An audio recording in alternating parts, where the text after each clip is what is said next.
El rango de posibilidades de aplicación de tipos penales para el presidente estaría básicamente girando en torno a tres delitos.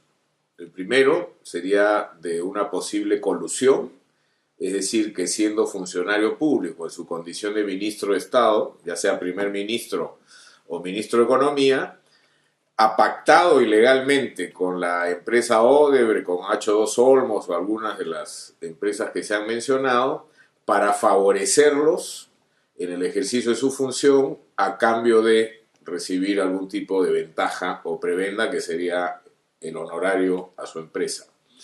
Esa colusión pasaría por el hecho de que el funcionario público, a través de un acuerdo ilegal, hace gestiones para acelerar el proceso, para bajar los estándares, para exonerarlos de ciertas condiciones, para darles ventajas que habría que determinar cuáles son, a cambio de que su empresa sea contratada.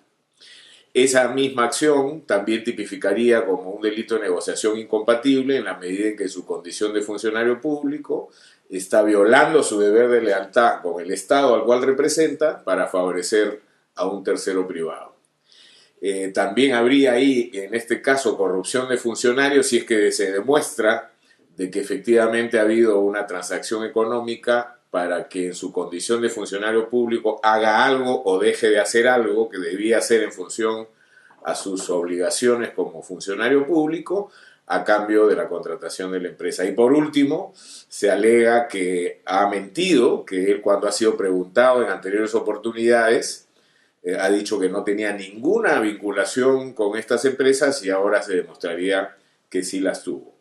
Aquí hay dos atingencias a tener en cuenta. En primer lugar, estamos hablando de delitos dolosos y por lo tanto tiene que haber intención del funcionario público. Eso tiene que probarse a través de una investigación, que efectivamente ha habido un favorecimiento, que ha habido algún tipo de acuerdo ilegal, que ha habido una falta de cumplimiento de sus obligaciones como funcionario público. Nada de eso hoy día está probado, ni siquiera hay indicios de que eso hubiera ocurrido. Están los hechos objetivos nada más.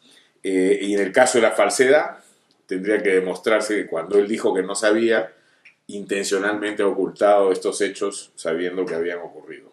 Lo segundo es que son hechos que califican para varios tipos penales y tendría que verse ya en concreto si estamos hablando de un concurso ideal o un concurso real de delitos según cómo estos actos se relacionan entre sí.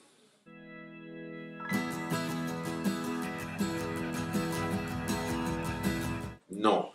La Constitución política señala que un funcionario público, en este caso un ministro de Estado, no puede recibir ningún tipo de remuneración de terceros privados.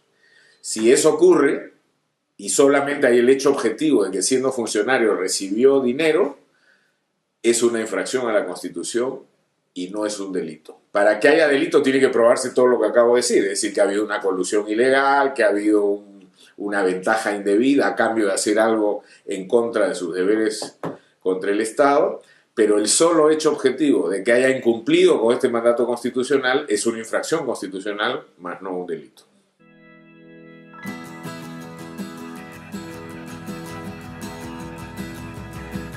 Evidentemente que sí, de responsabilidad penal totalmente, porque se trata de delitos dolosos y por lo tanto quien es imputado de esos delitos tenía que saber lo que se estaba haciendo y haber querido que sea de esa manera. Si él desconocía totalmente estos hechos y Sepúlveda ha actuado por su cuenta sin informarle al señor Kuczynski lo que estaba haciendo, evidentemente su falta de conocimiento lo extrae de la responsabilidad penal. Otra cosa es el tema constitucional y la falta al artículo 121 que ya se ha mencionado.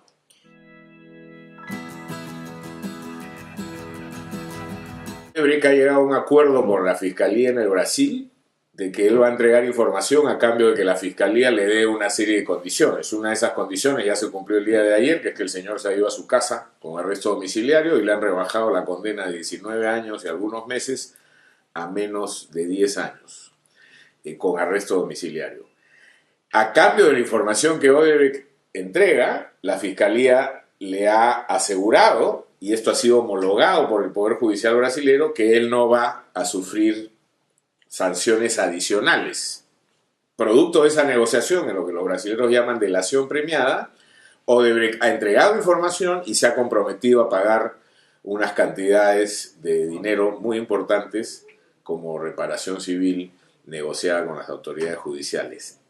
Además de eso, Odebrecht y los demás que han firmado estos acuerdos con la Fiscalía y con el sistema judicial, y esto es lógico, han dicho, yo llego a un acuerdo con usted, pero lo que yo le digo, usted solo lo puede usar con terceros países si es que ellos respetan este acuerdo. Si a mí me persiguen, entonces usted no puede entregarle esta información. ¿Y qué ocurre? Que países como Argentina, por ejemplo, no reconocen estos acuerdos de inmunidad que los brasileros le han asegurado a Odebrecht. Y el Perú ha tenido una serie de baneos que sí reconozco, que no reconozco, que sí puedo, que no puedo, y no ha firmado. Recién hace unas semanas atrás, la Fiscalía decidió suspender, en el caso de Barata, las investigaciones que hay contra él, ha dejado de ser investigado para pasar a la condición de colaborador. Todo esto ha entrampado el flujo de información. Hay información que ha ido viniendo de a puchitos en la medida en que no perjudicaba a los brasileros sino a funcionarios peruanos.